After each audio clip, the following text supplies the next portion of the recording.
And away we go. Welcome back to Art Fisher. It has been quite some time, but we are very excited to get back into the swing of things. We've got a couple new episodes on the way, but we figured we would dive back into something nice and easy and something pretty fun to talk about. So without further ado, let's get into the NFL season, the 2025-2026 season. As far as what we'll do here, do you want to talk through kind of like our outlook for the season, like things we're most excited about, possible predictions? What did you imagine where the framework? I figured we would either just discuss the general storylines of what's happening in the NFL or discuss the predictions for division winners, conference winners, that sort of thing. That seems to be the general way people are willing to talk about the NFL. I mean, I don't have any special insight into any one particular team, even Oh, the teams we I'm fans of. we So, have the answers here. The answers are here, coming at you I mean, fast I for week one. I mean, I know who's gonna win everything. Yeah. That's not what I mean. I just mean I don't have I can't tell you who the third string linemen are for the Texans. Oh no. Sorry. If that's the content you're looking for, go look up listicles. Stop listening and just go look that up. Go down to the corner store and buy a copy of the New York Times for the power rankings. Yeah. So full disclosure, while Nolan and I do really love stories and reading and writing and films, we have become just degenerative dynasty football managers for fantasy football, which is super fun. But anyway, we will try not to get too bogged down in the details for dynasty. But dynasty is tethered to the real NFL. So, yeah, keeping up with the keeping up with the NFL. As far as I guess we can start in different divisions. Where would you like to begin? Probably just start at the top. You start at the AFC East. That's all. All the when you look at a list of all the teams, it always starts. AFC East. Yeah, Okay, Bills, Patriots, Jets, Dolphins. let's do it. A division that has some historically good teams and teams with good runs. This one has been a trash division for 25 plus years with one good team coming out of it. It was the Patriots for 20 years, and for the last five, it's been the Bills, Buffalo, and New England. Miami and the New Jersey Jets stink. Yeah. Yep. It's yeah. So possible storylines this coming season. McDaniel's or whatever that guy's name is on the hot seat, the head coach for Miami. Yeah, the Dolphins coach is getting fired. A lot of a lot of that depends on the gray matter of his quarterback and if he's fully mush, as well Yeah, Trump as Trump's guy, Tua. if how many Tyreek crash outs Miami can survive. Yeah, I mean they showed flashes of being an extremely high powered offense with a mediocre defense. But the division is not working in their favor. You have a New England team that is largely unproven, but the ship is moving in a better direction than it has been, I guess. People sure are saying that. That's for sure. Yeah, people are definitely higher on the Patriots than they have been in recent years. The Bills are always Super Bowl hopeful. Whether or not that's delusion remains to be seen, but they still have that guy, Josh Allen. So I guess anything is possible.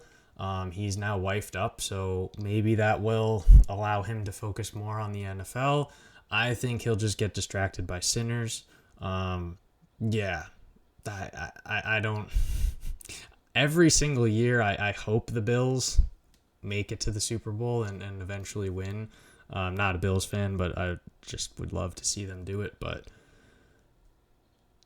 it doesn't seem like that is going to happen. It seems like they're kind of locked into just above. Like they're by no means mediocre because they go to the playoffs every single year, but it just seems like they're locked in to the end result that always happens. Running into the buzzsaw of the Chiefs or the Ravens.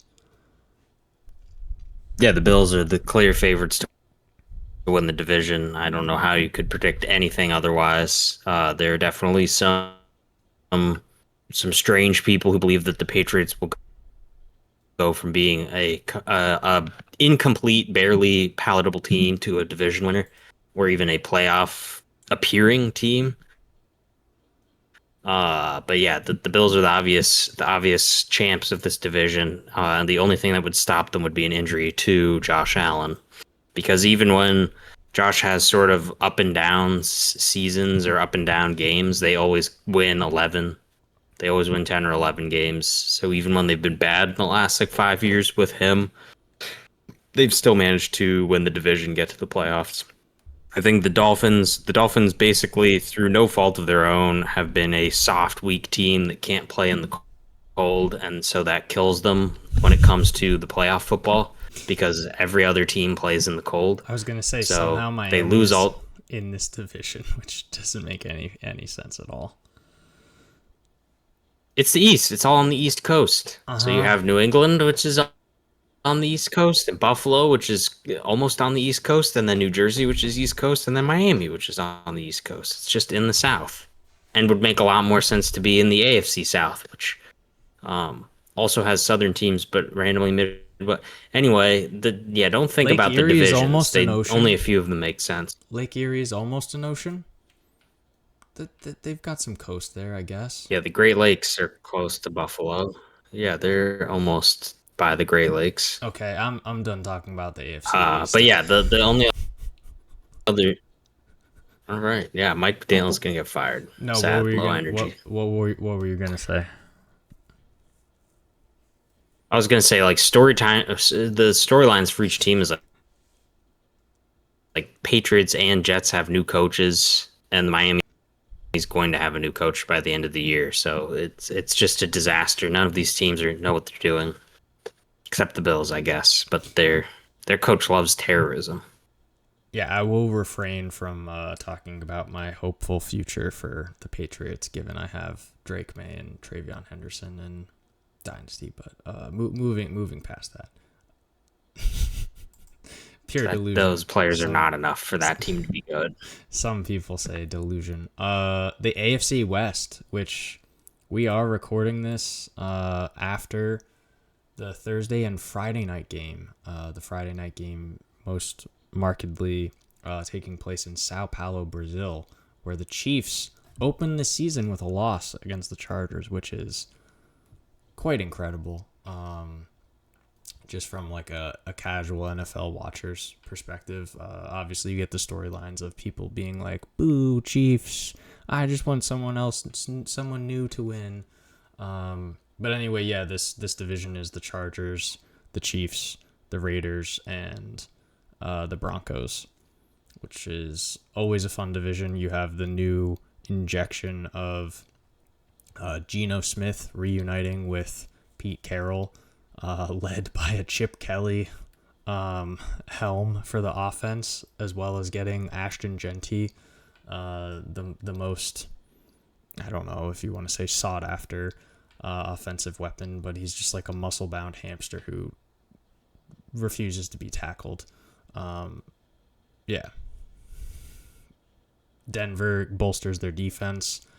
The Chiefs have a lot of question marks. I don't know. There's all sorts of fun storylines with the Chiefs.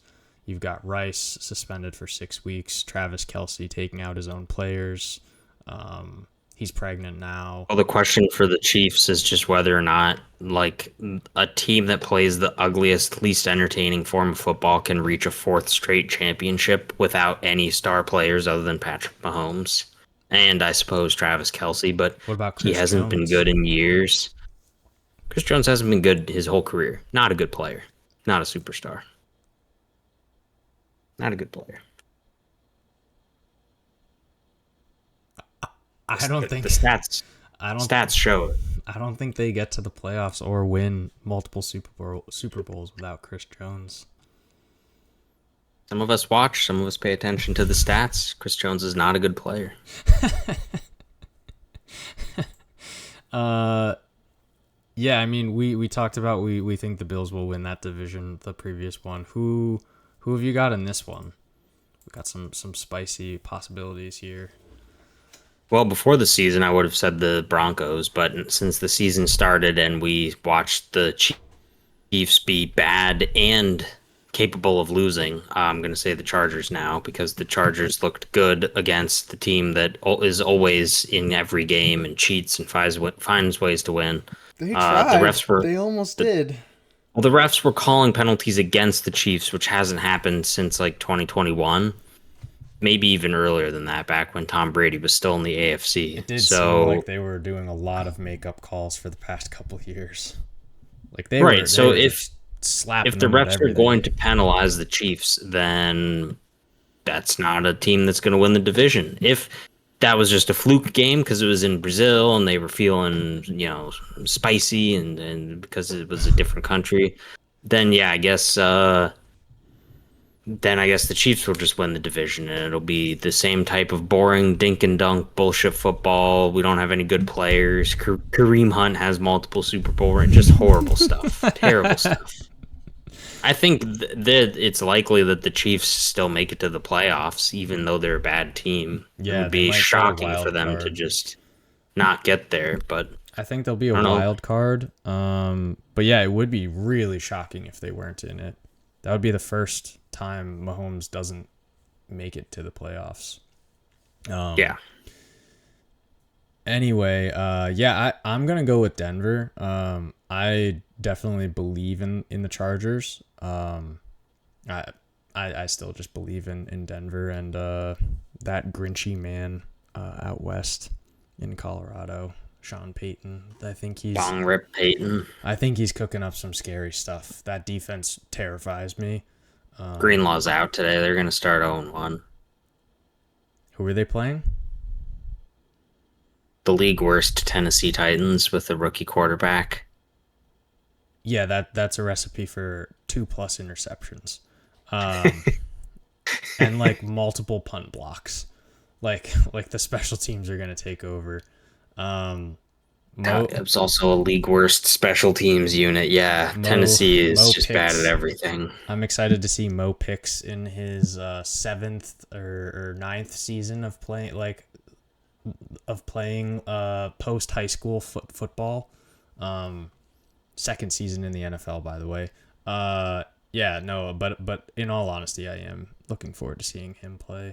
So I'm going Denver, but it's close between them and the Chargers. Oh man, one of the most fun divisions to talk about, the AFC North.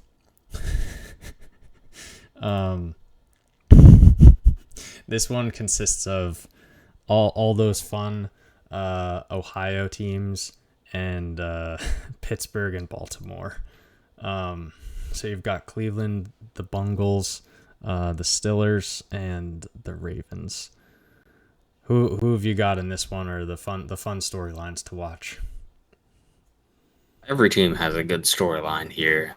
The Ravens are the team to beat as usual. They are clearly the best team in the division. They have the best talent on both sides of the ball. They have the best quarterback. The only thing that stopped them from winning at least one, if not multiple, Super Bowls in the last few years has just their quarterback falls apart in the playoffs. John Harbaugh and the defensive coordinators just play really weird, bad prevent defenses and collapse in fourth quarters, or just fluky shit happens with dropped passes, which is what killed them in the playoffs last year. So Same thing for them. Them and the Bills. Just run it back. Be great all season. Put up a bunch of great stats. Make it to the playoffs, and then lose hilariously. The other teams, the Browns are always bad. They've always been bad since they rebranded. They're opening a new stadium up, which will be good. They can finally play inside. The Browns held Cleveland, the city, hostage for like billions of dollars, and now they're going to build this stadium, which is a classy move that all great NFL owners do. The team is filled with rapists and crims, just all kinds of bad folks. And then Joe Flacco, good man, good quarterback. They're going to get killed this year. And then there's the Bungles out of Cincinnati. Just one of the worst defenses ever assembled. They fired their defensive coordinator and hired Al Golden, which is a good upgrade. It's maybe the worst constructed roster in the history of the league. They're spending 34% of their cap on 3 players. So if they score like 35, 40 points a game, they can probably be competitive and make the playoffs. But if they have any off weeks, they will lose because that defense is abysmal. Joe Burrow And then the last MVP team, season incoming with that yeah. terrible defense. Well, they also have one of the league's worst offensive lines because remember they don't have any money, so they can't pay good offensive linemen. So there's also just no way to protect Burrow or get a good run game going other than high-end talent. So yeah, that's a good team to watch. A lot of good games last season, should be a lot of good ones this season. And then last but not least, the Pittsburgh Steelers. Oh, they put on one of the worst products imaginable. It's beautiful. Just hideous football that they play. The standard is the standard. Ugly shit. Just terrible. They're treading out Aaron Rodgers, who's like 42 and his brain is broken from psychedelics use and CTE. They have a really old, really stouted defense and then a bunch of question marks on offense. So it's going to be more of the same for them. Their Arthur play Smith. caller. Don't forget Arthur Smith. Yeah, they always have one of the league's worst offensive play callers and offensive coordinators. It was Arthur Smith last year, and it's Arthur Smith again. He's just bad at his job. He always has been, I mean, and he always will be. He's a slight improvement from Matt Canada, but everyone's better than Canada. Right, I guess. He's less predictable than Matt Canada, but he's still bad. Other notable offseason additions would be DK Metcalf and Jonnu Smith. Yeah, the Steelers will probably go 9-8 again and will be lucky to make the playoffs. I kind of think this will be a year where this seems like the type of team that is teetering on the edge with too many problems, but I've seen this with Tomlin and these roster constructions before where they still go 9-8, 10-7. What do you mean those 12 player personnel packages with you've got Freiermuth now and Jonnu Smith? They'll be completely fine. They'll run the table. That's the thing. Now that they've given Arthur Smith what he wants, Arthur Smith will do bad things because that's what Arthur Smith has always done. Once he has a team that he wants, he just doesn't know how to utilize it well. Caleb There's Johnson no way locked in the basement. There's no way that a combination of Arthur Smith and those skill players on that offense are going to work together in a meshable format. There's just no world where that happens. I think I'm hopeful that there will be glimpses of it, but I foresee more crashing and burning.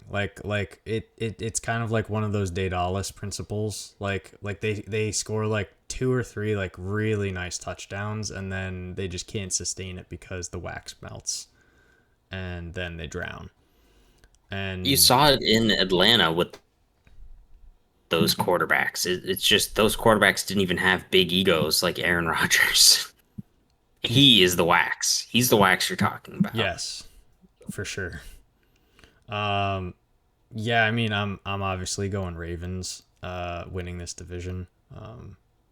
I think that's like pretty well chalked. Bengals. You're going Bengals. Score 50 points a game. Bengals Super Bowl.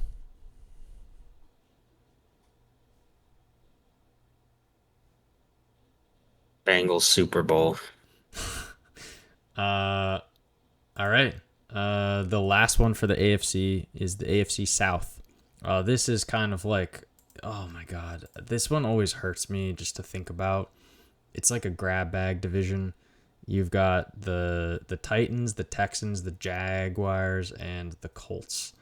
And good God, this has always just been like a battle of mediocrity for, I don't know, the past decade, 15 years, basically.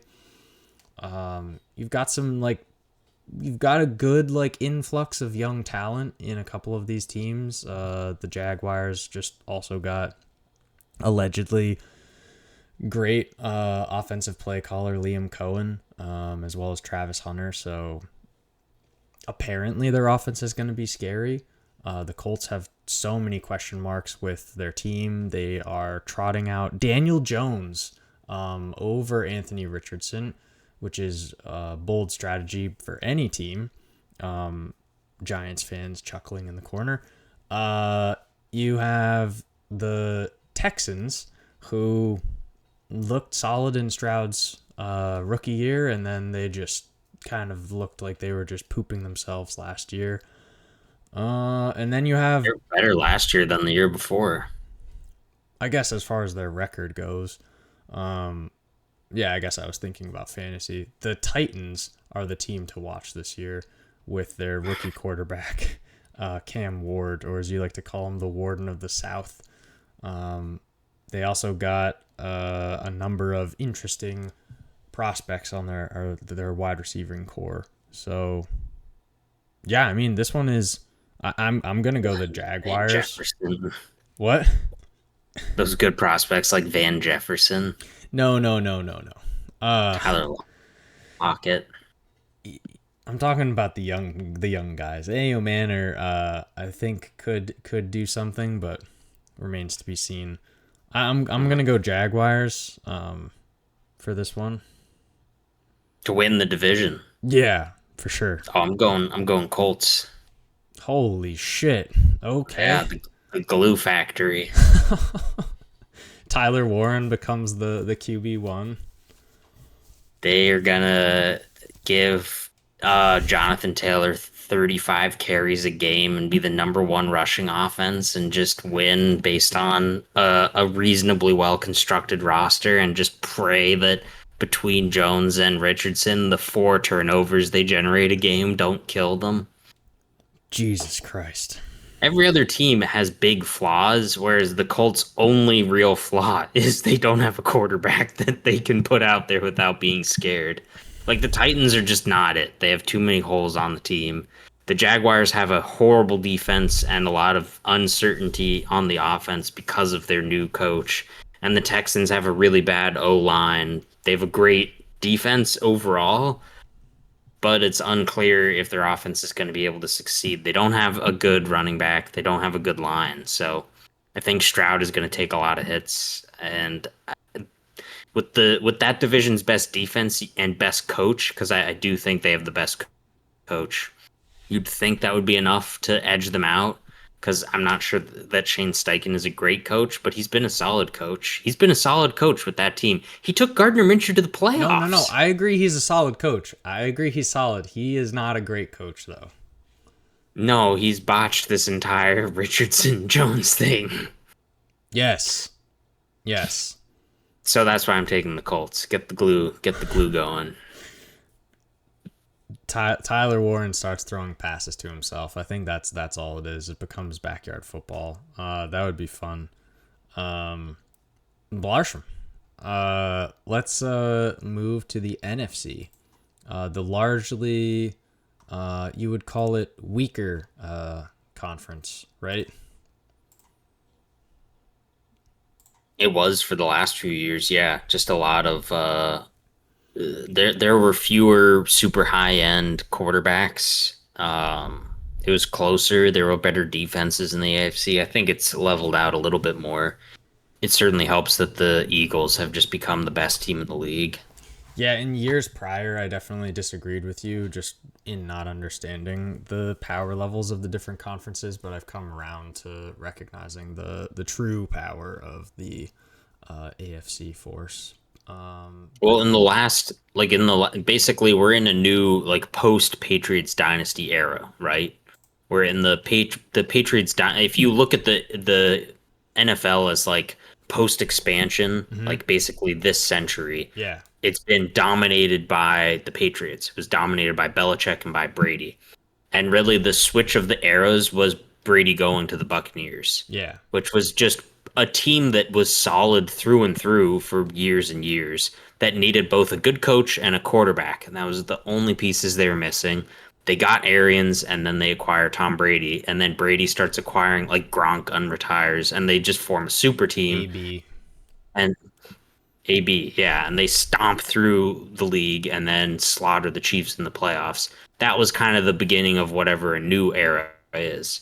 But in this new era, there's only been two good NFC teams, which is the Eagles and the 49ers, and then there's been a huge disparity between the rest of them. Oh my God, Since yes. then, obviously the NFC North has started to improve. Like all four of those teams look good now. Um, and the Rams, they won a Super Bowl and they've always been kind of on the verge. They're competitive.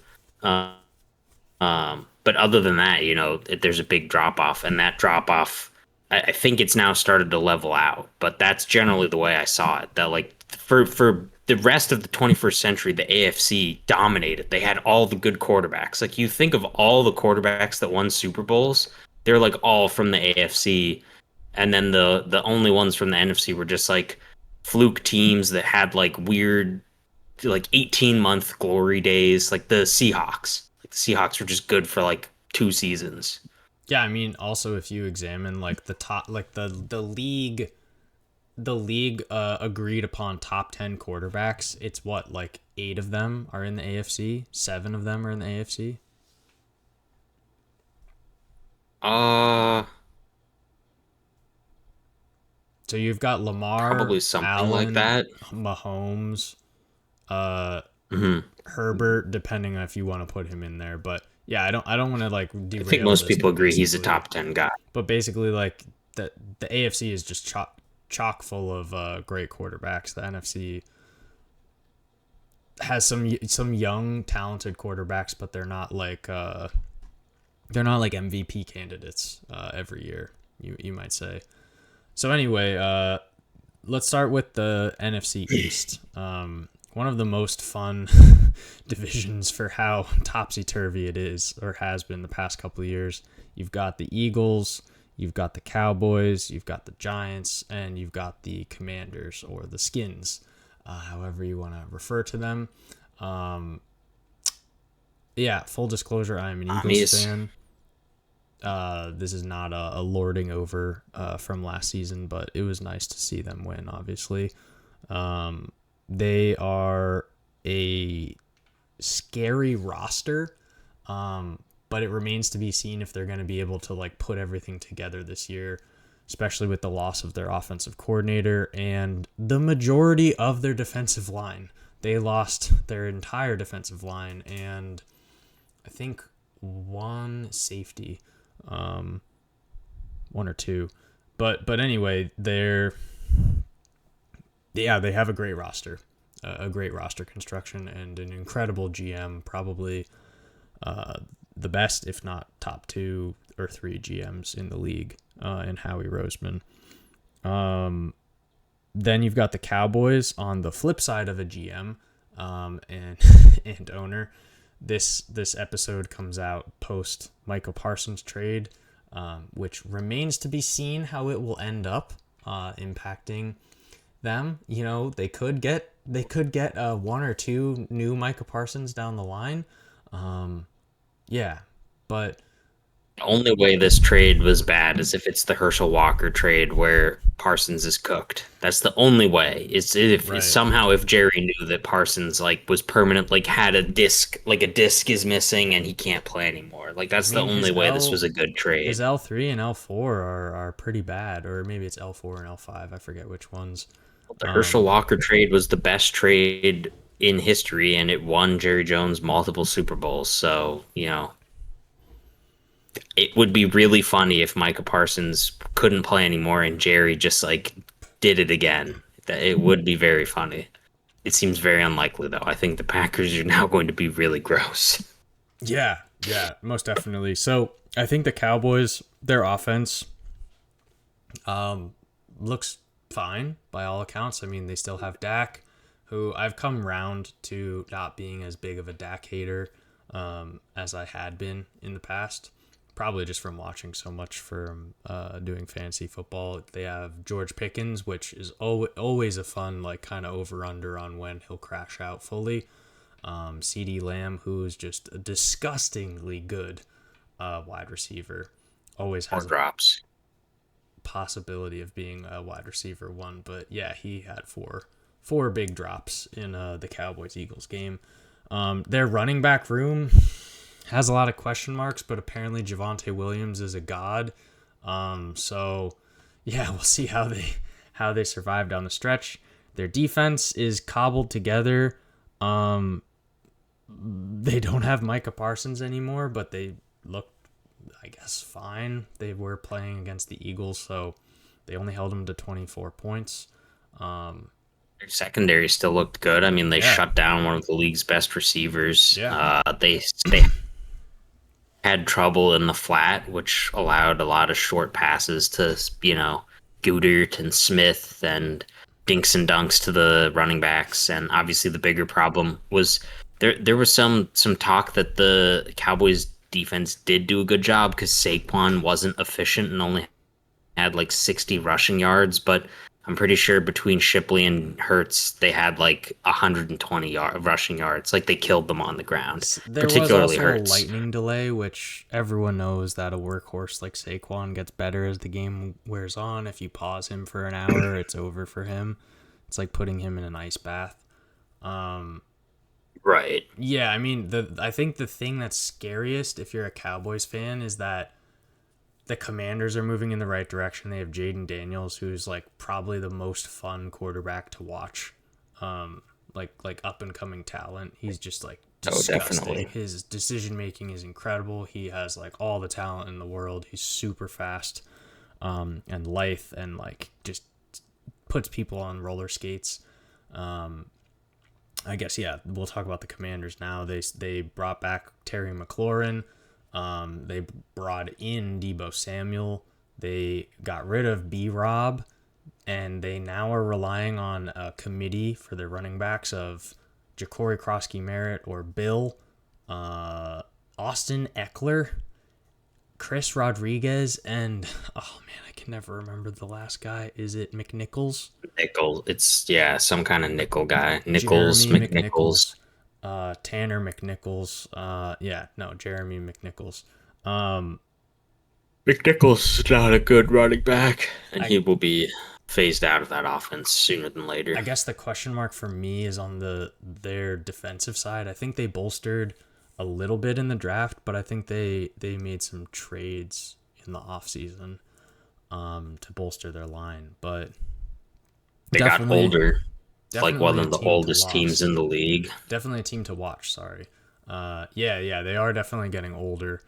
So they're No, like they just are the oldest team in the league. They're older than the Saints. oh my god. It's not a well-constructed roster. It wasn't last year. It was a team that won a lot of one-score games. Several of them in two of them were Hail Mary flukes. Yeah. One was like a botched missed field goal. Like this is a team that benefited from a historically good rookie season and a lot of luck. I don't think they're likely to repeat that. They didn't really get better. I think the roster reconstruction in terms of the way they paid guys was bad. I think it was bad to get rid of Brian Robinson. I think they're going to have problems all season. I think they're going to over-rely on Daniels. Daniels he's like a slight guy. He's not designed to take hits. I think if he gets banged up, they'll be smart to rest him and just let the team develop. I think people called them like ahead of schedule. And I think that's true. And I think it would be better to like not try to press this year. Like they're not a Super Bowl team. This is not a team competing to go to the Super Bowl. And I think that was evidenced by the way that the Eagles curb stomped them in the championship game. They got lucky to play against the Lions when they did. And I think they should just be happy with that. The Skins Commies fans should just be happy that they that they were even remotely competitive, that they beat the Eagles in the regular season, that they had a winning season at all. There's hope, at least, which, for Skins fans, there was never hope. For Commies fans, now there's plenty of hope. Yeah, exactly. That's my perspective as well. I don't think that they'll be Super Bowl contending this year, but they are certainly moving in the right direction. Um, their roster build, like you said, is very like shaky as far as like what it will look like next year or 2 years down the road, but that can also be solved through the draft and through trading. But that remains to be seen. Um, Is not a team that drafts well or trades well. hey, at least they don't have that owner Dan Snyder anymore. Like, That's ugh, true. Ownership has gotten better since the league forced Dan Snyder out by giving him billions and billions of dollars. God, you want to talk about a guy who should be walled up in concrete somewhere? That's him.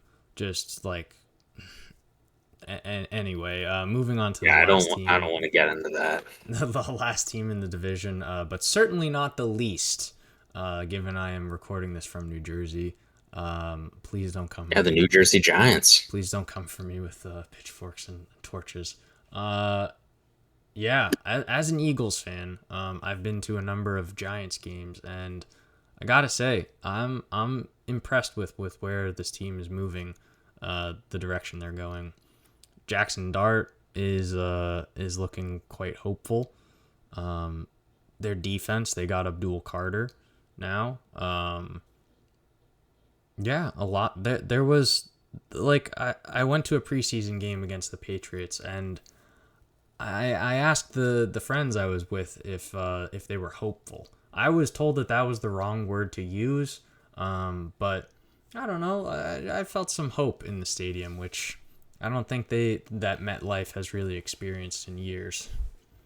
I think it's hard to prove, but anecdotally, I've noticed a lot of similar behavior between the longtime fans of bad NFL or bad like sports franchises in general and victims of abuse, both physical and emotional, I think most of where them would agree with that. they essentially have become reduced to expecting something bad to happen and being okay with it as if it's abuse, which is something worth I think studying down the line, to try to understand how people can become so emotionally invested in like $1 billion like media enterprise product, and like not a very good product, mind you. The NFL is a very bad product, Right, but and the funniest part about the NFL is like it's not even like you went to school, like the college, like your college that you root for. It's just like you either grow up being this fan or you move somewhere and you're like, "Oh yeah, I think I'll like root for this team." Like, yeah, and the other thing is like there, as much as the some NFL teams do actually have a sort of community based identity that is around the city oh, for that sure.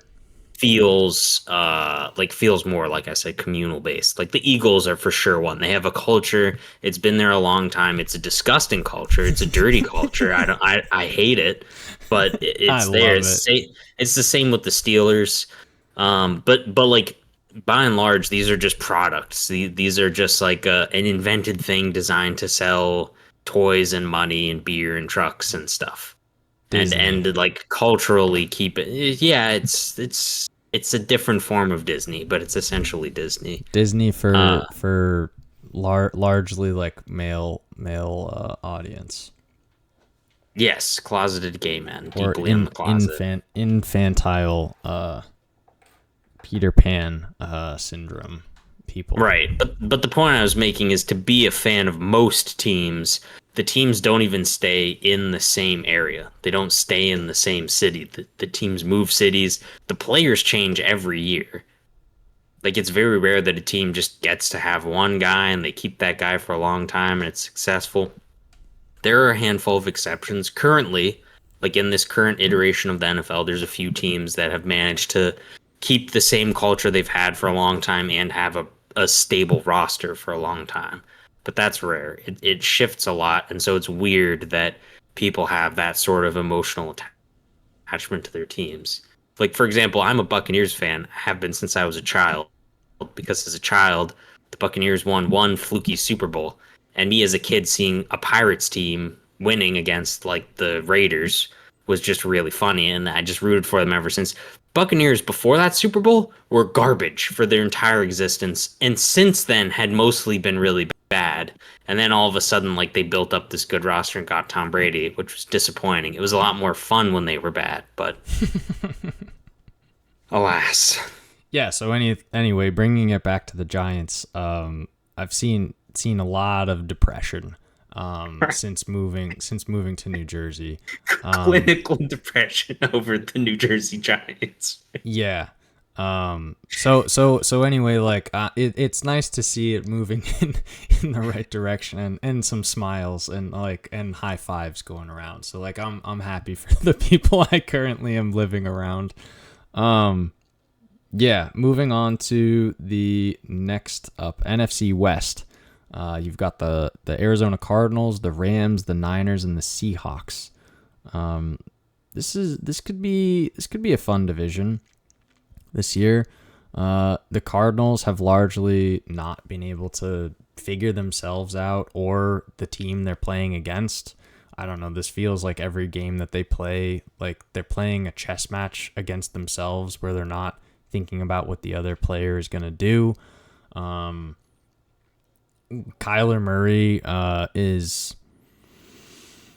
It's hard to say. I think this is like, I don't want to say a make or break season for him, but this is the most important season that he has had. He may not play today. He was sick as of this morning. He was sick because he was up all night playing Call of Duty. That idiot. Probably. No, I actually don't hate Kyler Murray. Yeah, I just think that the Cardinals are just entirely mid. The Rams, as you mentioned before, they have always put together a competitive roster.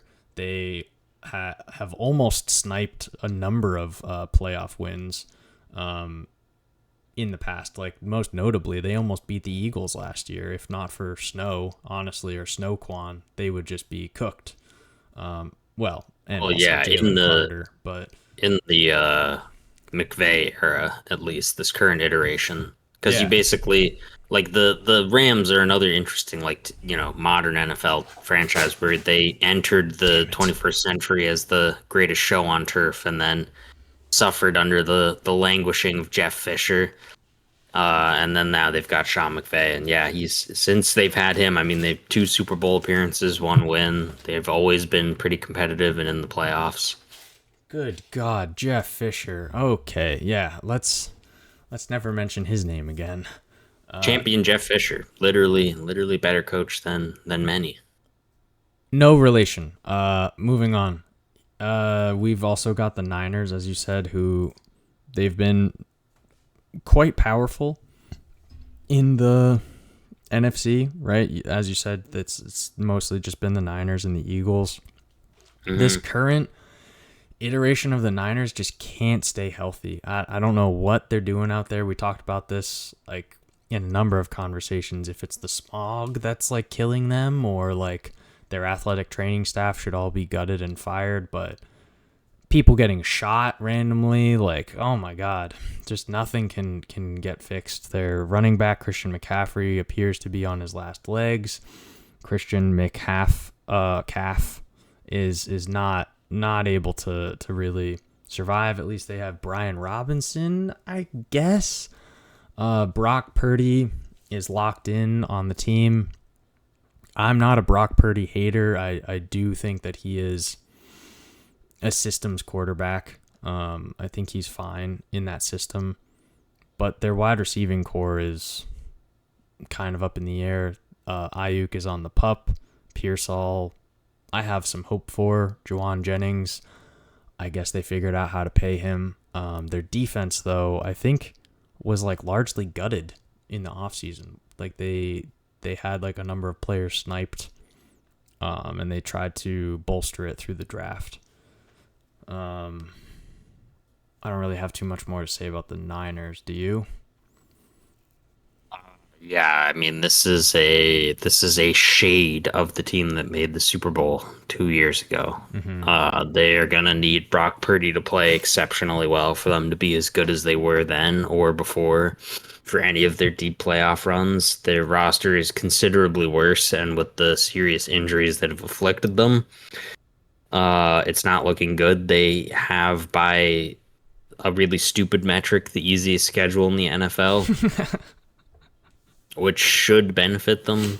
The NFC West is kind of competitive, but not particularly talented, so that should benefit them as well. But yeah, they're nothing special. They could win this division if and only if a lot of the injuries they have now aren't that serious, and if the players that are currently injured come back from the injuries that they have and play well. Yeah. Which I think all that is unlikely. I think it's likely they're just mediocre again, middle of the pack team. Yeah, and then the Seahawks. The Seahawks have they just acquired Mr. Sam Pumpkinhead Darnold, who has flashes of greatness. I've seen it on tape. Like he really gets in his bag at certain points, and then down the stretch just does boneheaded stuff. For whatever reason, he's very like Jekyll and Hyde. They did draft a very scary potential quarterback in Jalen Milroe as his backup. So that would be that's an interesting storyline to see if he ends up getting a start, or God forbid if Darnold goes down. They have kind of a 1-2 punch, I guess, but it remains to be seen in Walker and Charbonnet.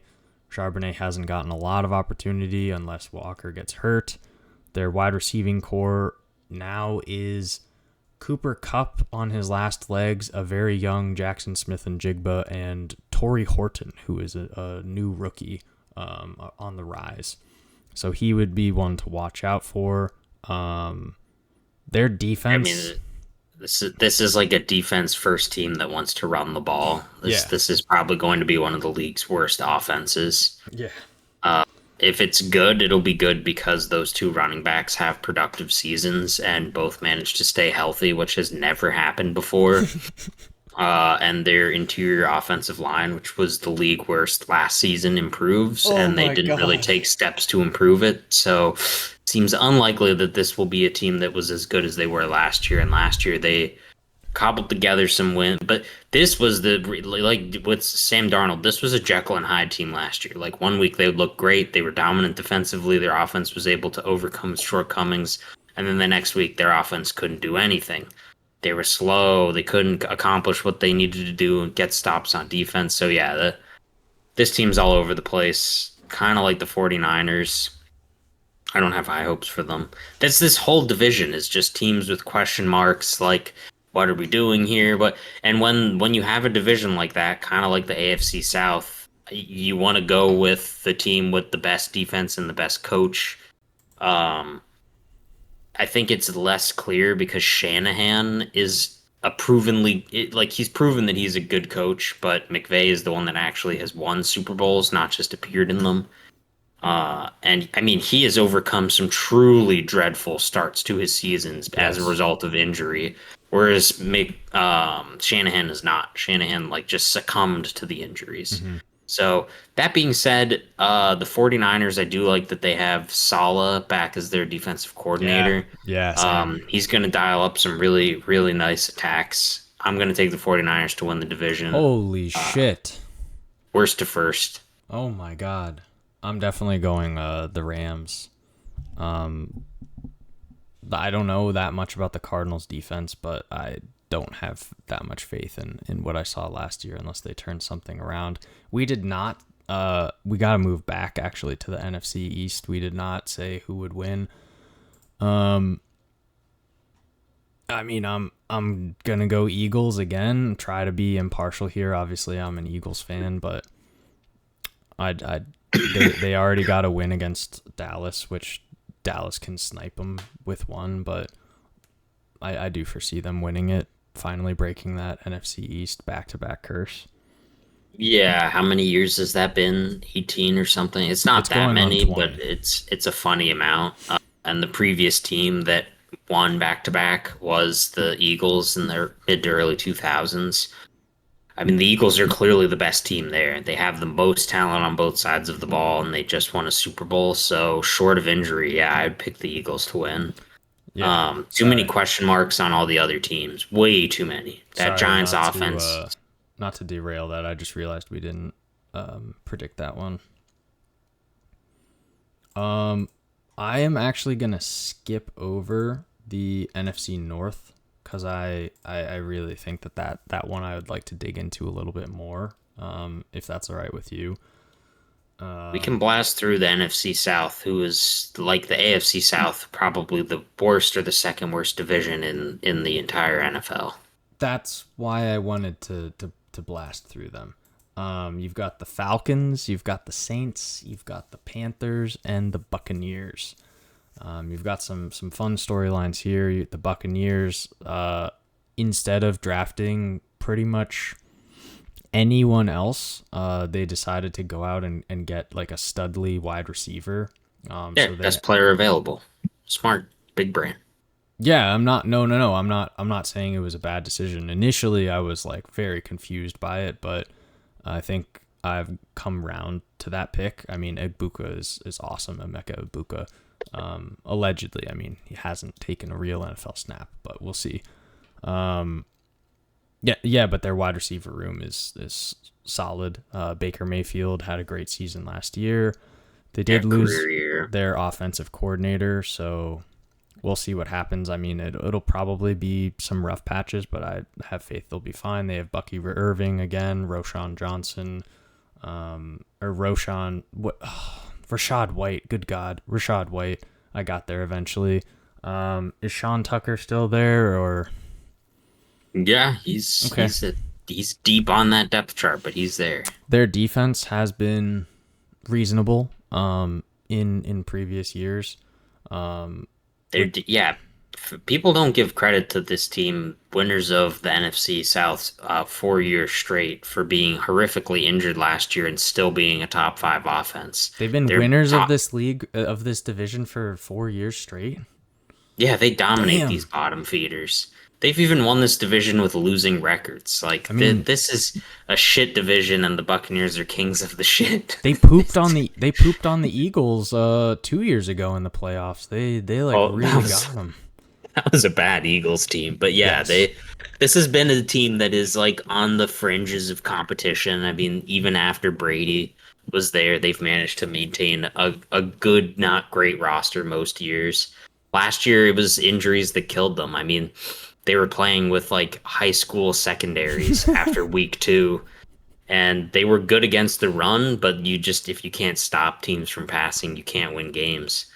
Todd Bowles is a good, maybe not great coach, so I don't see this team ever winning a Super Bowl, but they should win the division because, boy, the rest of these teams have serious problems. Yeah. Yes. Speaking of which, that would be the Saints and the Panthers.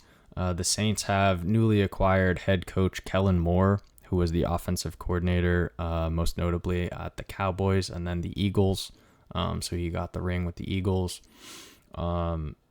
Hopefully he can sort out New Orleans, but most likely that's just a place where you go to drown in bourbon and bejeweled stuff and beignets, and you just die.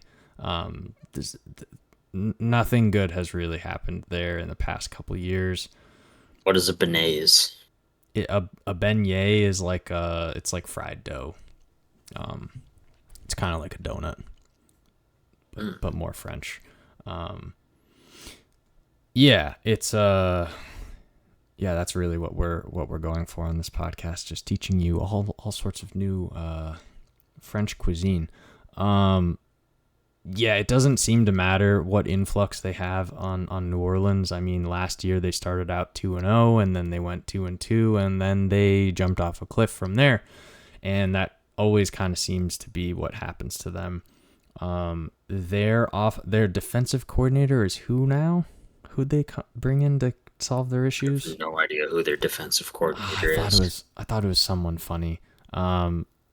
Yeah, I mean they have a battle between Spencer Rattler and Tyler Shuck for their quarterback job. So like just not looking good for them. Otherwise, I don't really have a whole lot more to say about New Orleans. Brandon Staley. Jesus Christ. Who's that? Braden Staley was the head coach of the Chargers for a handful of years, Oh who was no, brought not in as him. a defensive specialist, but then that they had like the league's worst defense for years. Yeah, this Saints team is horrible. It's terribly constructed. Their GM Mickey Loomis has basically just been asleep at the wheel since like 2018. They had to fire Sean Payton because Payton just wasn't getting it done, but he wasn't being given a good roster. That Sean Payton like tenure in New Orleans, other than winning one Super Bowl and being one of the chief officers of Bounty Gate, was a good run. They had some really, really good offenses with Drew Brees, obviously a Hall of Fame great quarterback. There were two times that they probably should have made it to another Super Bowl and could have won, and just had horrific things happen to them in the Michael playoffs. Thomas. What happened to Michael Thomas? That was the notorious no call pass Oh, interference. then got it. Yeah, I couldn't remember who got offended on, but yeah, the that was the year the Rams went instead, and I mean, I think if the Saints went, they would have won. The other was the Minneapolis Miracle, which was brutal. Yeah. So Oh yeah, my God, forgot about this that was one. a this is a team that's been unlucky, and as a result, now they're just bad. No quarterback, old lines on both sides of the ball, first time head coach. This they've got nothing to look forward to. And then the Panthers have a second year head coach and just a horrible defense. Nothing to talk about with the defense. Their best defensive player went out last year in week one, and it was a train wreck every game since. Maybe Bryce Young is good, but so far the Bryce Young tenure has been shaky. Dave Canales is their head coach, and he has been used to revitalize the careers of Baker Mayfield and Geno Smith. So he has success in improving these teams of injuries again. All right, so the Falcons, real quick, talk us through that. The Falcons have no real identity. They really struggled last season to do anything. The storyline of last season was that they went out and got Kirk Cousins because they felt they had a good team and just needed a solid quarterback. And then Kirk Cousins, was coming off an ACL tear.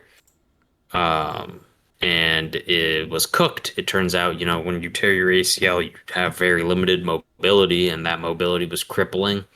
And as a result, the offense just couldn't get off the ground. They get off the ground well against one team and one team only, and that was the Buccaneers, who they absolutely gashed for like 1,000 yards in the two games they played them. Oh my God, But that's outside right. of that, yeah, they really struggled. Their defense has no real identity. They drafted like four edge rushers and linebackers, but they're gonna have to develop them to see if they're any good. I think the only way that the Buccaneers lose the division is due to serious injury or major regression from Baker. Their defense should be much improved from last season. I do think so. They had a lot of injuries. That being said, they open up the season against the Falcons, so it'll be funny to see if Penix can whip it out and absolutely ball out against them. I mean, they don't have they're Wirfsless, so we'll see. They don't have Tristan Yes, Wirfs to start their the best season. offensive lineman is out. Yeah, sorry about that, everyone. For some reason, our stream cut out. So picking up, It's been bad for me the entire time, so I saw your messages. It happened a couple times between us, but I think the recording is fine. The NFC North, this is the one that I really wanted to get to. I think for the 2025-26 season, just as even if you're a passive observer of any of the teams, the product that has been put out from every single one of these teams at a various point in time over the past decade to 2 decades has been dog shit. Depending on the team you're looking at, like one of these teams or two of them or three of them have been like really bad, and it finally seems like all of them are pretty strong now. So you've got the Vikings, the Bears, the Packers, and the Lions, and all of them have solid head coaches. Right now, it remains to be seen for the Bears, who just got Ben Johnson, but he's allegedly like the biggest offensive guru we've ever seen. You've got Dan Campbell, who like inspires his players to, when they're knocked down, bite the kneecaps off of their opponents. You have Kevin O'Connell, who's a quarterback whisperer. And who am I forgetting? The Packers. I can never remember that dude's name. Flover. Yeah, Matt LaFleur, who allegedly can always put together something good, at least against The Packers have been the one consistent team in that division the last 20 years, mostly because Aaron Rodgers was there. That's a Hall of Fame player and incredible quarterback. But yeah, and they finally moved on from Mr. Mike McCarthy. But yeah, where to start? I guess the Vikings. They have J.J. McCarthy, who would have had his rookie season, most likely debut last season, but he ended up tearing his ACL, I think, in training camp. So he'll be coming out this year, and that'll be exciting to see him with Justin Jefferson and his ACL. I thought it was like a knee injury. I don't know. It was a season-ending leg injury. I truly can't remember. I didn't have him on my rosters. I just know it was bad. Their defense is pretty solid, and has been. Yeah, we'll see how they end up doing. I think in large part it depends on how McCarthy handles pressure and can kind of get used to the systems, but he is also throwing it to Justin Jefferson. The Bears now have Ben Johnson, like I said, who actually sits down and watches film and explains film to Caleb Williams, which he did not have before. They also went out and got a Luther Burden, a wide receiver, adding him to the stable of wide receivers they have in DJ Moore and Rome Odunze. And they also drafted a tight end, high-end tight end in Colston Loveland. Their running back is DeAndre Swift, as well as Roshan Johnson, maybe, and Kyle Monungai. So, okay, not the best running back room in the world, but I think they're serviceable, honestly. The Lions had myriad injuries at the tail end of last year, as Nolan alluded to, and they lost to the Commanders in the playoffs. Just like a truly unfortunate end to their season. But they're bringing back Goff. They lost Ben Johnson, so Ben Johnson now they have to play twice a year. And they still have Gibbs. They still have Montgomery. They've got Amon-Ra. They just signed Jameson Williams to a huge deal, which I was actually kind of surprised about.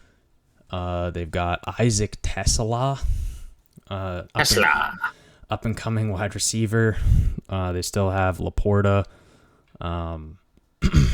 Their defense should be pretty good, depending if they can stay healthy. Aiden Hutchinson is back, probably gonna be back with a vengeance, I would imagine, just clubbing teams into the ground. That giant gorilla of a man. The Packers, honestly, low-key Super Bowl, not favorites, but they might end up there, based around their roster construction. Their wide receiving core, I guess, has some question marks. It always has. But you've got Jaden Reed, whose foot allegedly is broken somehow. Romeo Doubs, who's fine. They just got Matthew Golden. They still have Jordan Love, who's pretty solid. You have Josh Jacobs, right? Emmanuel Wilson, and I don't remember who else is there. Marshawn Lloyd. Those are fake players. There's Josh Jacobs. Tucker Kraft is their tight end. Their defense is quite good and now newly bolstered through Micah Parsons. Their defensive line was not their problem. Yeah, their secondary. Yeah, they have a shit secondary linebacking core. So honestly, this division is probably going to be the hardest to call. Last year, didn't three teams out of this one make the playoffs? Mm-hmm. Yeah, which is wild. But also, the Lions were a historically good team on both sides of the ball until the end of the season when their defense was just abysmal. Hmm. Uh, the Packers beat every team they played except the NFC South, where they lost every game. They also lost to the Uh, Eagles in Brazil, but that was kind of fluky. yeah, I actually just don't count that game at all. The Bears were horrible and will probably still not be very good. And yeah, the Vikings just succeeded by having the best wide receiver in the league and really good, obnoxious defense. Bears fans entering this season, I'm ready to have my heart broken again. Yeah. Ben Johnson looks like he's 20 years older than he was at the start of the year when he got hired. Oh my Things god. are Are you things are serious? not going to go well there. Things are not okay in Chicago. He sets a new standard though. I think maybe eventually they'll get over a hump, but there's something in the water in Chicago like it just Oh, it's like the opening episode of of Succession oh, where I thought you were going to say the Tom bear. no no where Tom comes in and they're like, "All right, Tom, here's the nuclear rods underneath the toxic waste." What do you mean? Yeah, our parks division has just been like raping and murdering kids for 40 years. What? Yep, good luck covering that up. See you later. Yeah, the other guy like Just retires. Doesn't yeah. doesn't he just retire? Yeah. Hmm. Just inheriting a nightmare scenario, a mess.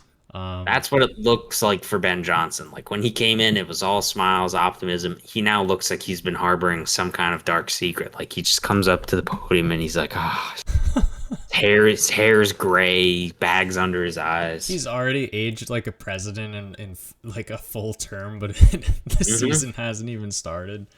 That's what he looks like. Holy shit. I mean, I'm going Packers here. Obviously, they're probably the favorites, especially now with the Parsons trade. But it's such a toss up. I'm going Lions again. I think even with the loss of both coordinators, the Packers have really struggled against their division foes, and losing these division games will matter. I think the Lions and Vikings will lose more games than they won last year, and the Bears should win more. But I think the Lions can still win the division with 12 wins. I think the Vikings may go 9-8 and miss the playoffs, and the Packers will go 10-7, 11-6 and make the playoffs. I think the Packers and Lions are for sure playoff teams. I think the Vikings are the ones most likely to miss, and the Bears could sneak into the playoffs, but I don't know that they'll have a winning season. I think they still have a ways to go. They need to change their culture more than their competitive play style. Obviously, with Caleb Williams, like that's a player where if you fix him and can train him to be an NFL guy, he has the talent to be like just a gunslinging quarterback who's able to just get the ball out and rack up huge passing touchdowns. But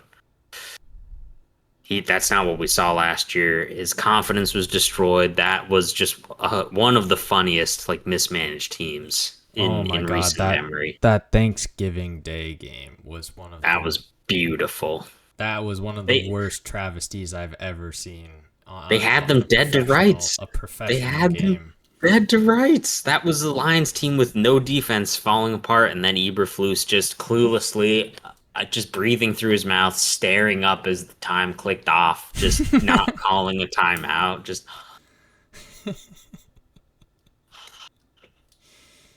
oh, the time's out. We lost. Oops. Oh well. Just Where's pack it up. Flusy again is now on the Cowboys. He's the DC of the That's Cowboys. so Yeah. beautiful. Let's get into Super Bowl predictions. I just cooked up a nice, very nicey Super Bowl prediction here. Super I can Bowl I can go first if you want. Yeah, go for it. I don't know why I'm feeling this, but I'm going Rams versus Broncos in the Super Bowl. Rams and Broncos. Wow. All right. Truly some dark horse picks. I'm gonna take the Lions over the Bills. Oh shit. Yeah, I'm rooting for the Lions. I want them to win. I'm taking them all the way. Man, two organizations and two fan bases that have just been depressed for like almost a century. Yeah, I mean, I can't in good conscience take the Bills because I think it's funnier when they just lose another Super Bowl. Wait, why do you think it's the Bills over the Ravens? Because it's not that the Bills have lost those playoff games because they screwed up. They lost those playoff games because like the Chiefs just cheated and got cheekied. Like the Bills have had the same problem. We just can't beat the Chiefs. Hmm. If the Chiefs aren't there, they can probably get to the Super Bowl, which I think is the likely outcome. Is the Chiefs lose a weird like divisional game or wild card game, and then the Bills get there. That's been their problem. The Ravens have a different problem. The Ravens' problem is Lamar just shits himself. Yeah. He just looks horrible in the playoffs. He's had one good playoff game and like eight, I want to say 7 or 8 terrible ones.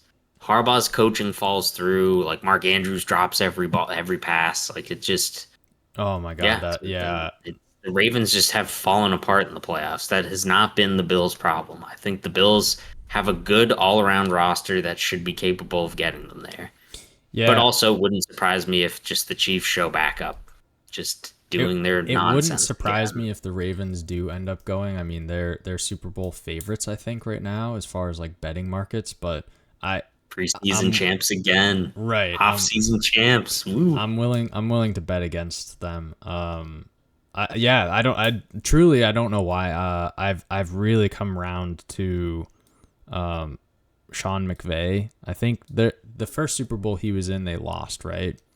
Against man, who are they playing?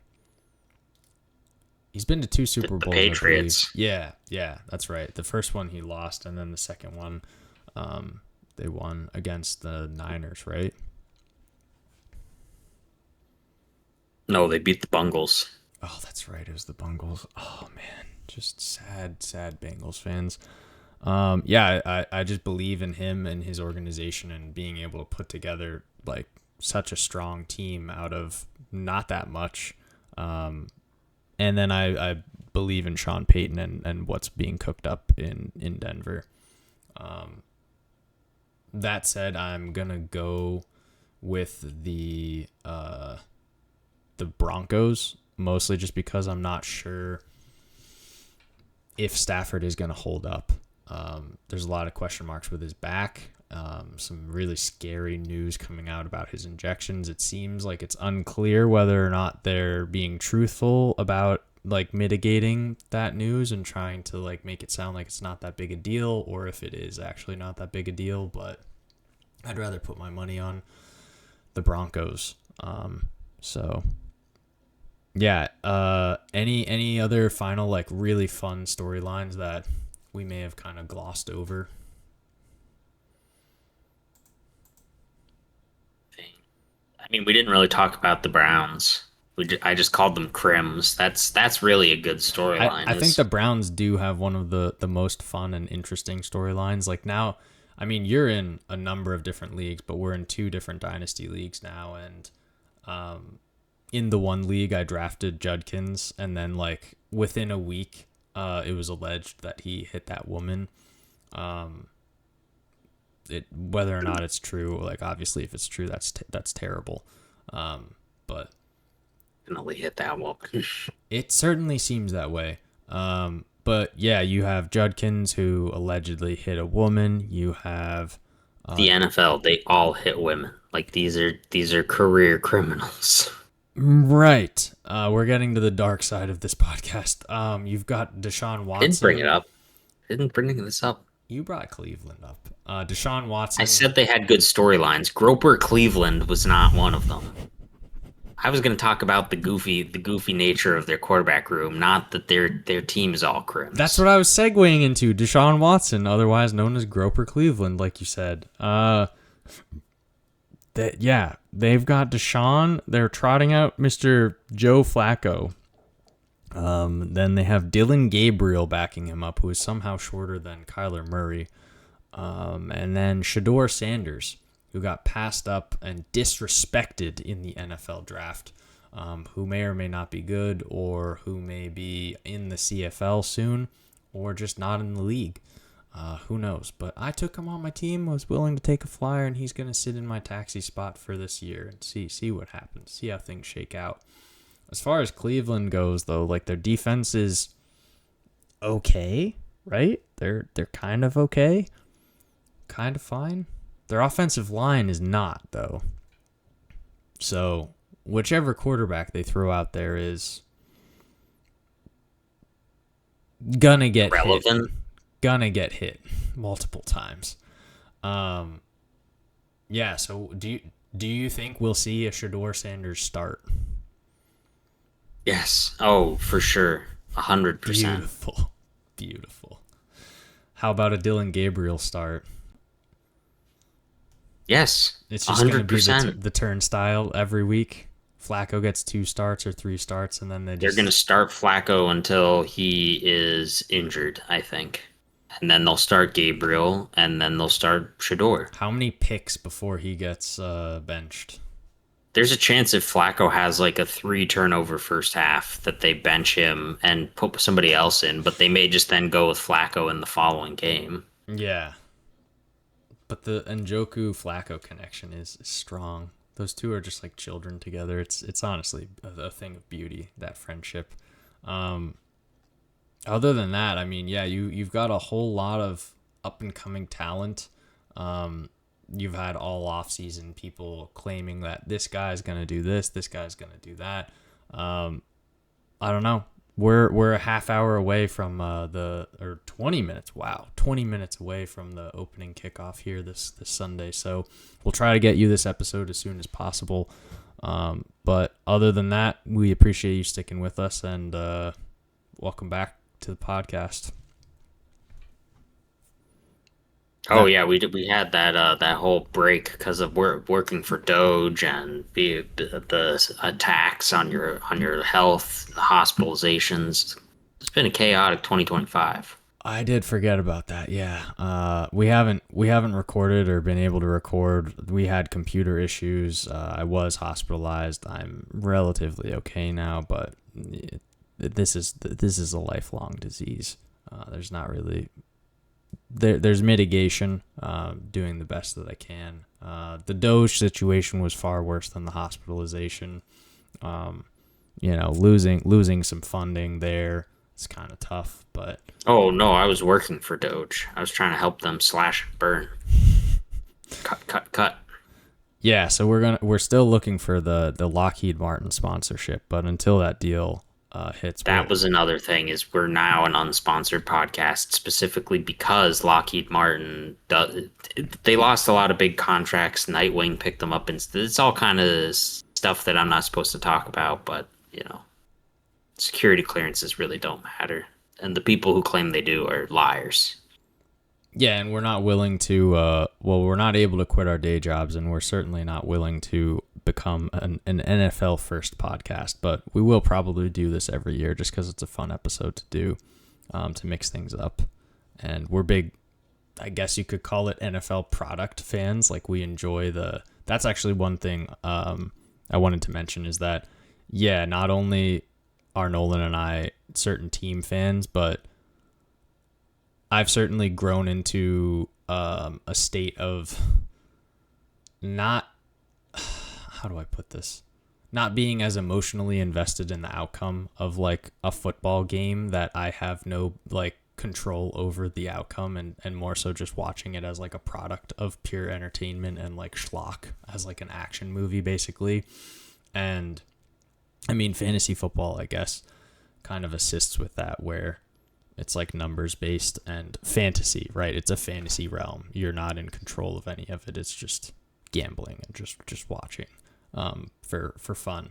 But also the storylines of the NFL are keeping up with the Kardashians' level of drama and intrigue and silliness at all points in time. The ups and downs every single week are just like really funny, and I think just being like self-aware about that and understanding how silly and stupid the NFL is with just like billions and billions and billions of dollars. And also, like you mentioned, there's a lot of criminals in the league as well. Like, there's stuff that's covered up. There's terrible injuries every single year that's just shown on live TV, like gladiatorial combat. People just guzzling beer and watching people hurt themselves and smash and get CTE. Yeah, all sorts of fun stuff that the NFL represents and puts out. But Nolan. Mostly it just represents advertising. It's just Right. billions and billions of dollars of advertising product Mm-hmm. designed to sell you things. And I like the product of the sloppy play. I like the sport, and I like to watch the it's really better to watch retroactively, and the only reason I watch it live at all is because of following fantasy football and getting, just seeing the live performance of a player. But I like the composition of NFL scheming and coaching a lot more than I like watching a 3.5 hour broadcast of predominantly very mediocre ads selling mediocre products. Yeah, and it is worth noting, like watching the games together or like at least live over like video call is more fun too, because you can laugh at like all the silly stuff that's happening or like get excited over a player scoring a touchdown or something. So yeah, thanks for sticking with us through this one.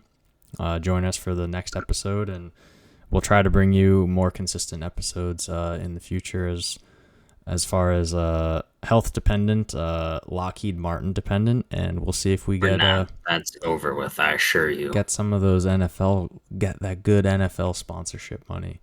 Palantir, I want a Palantir sponsorship. Peter, please. All right. Adios.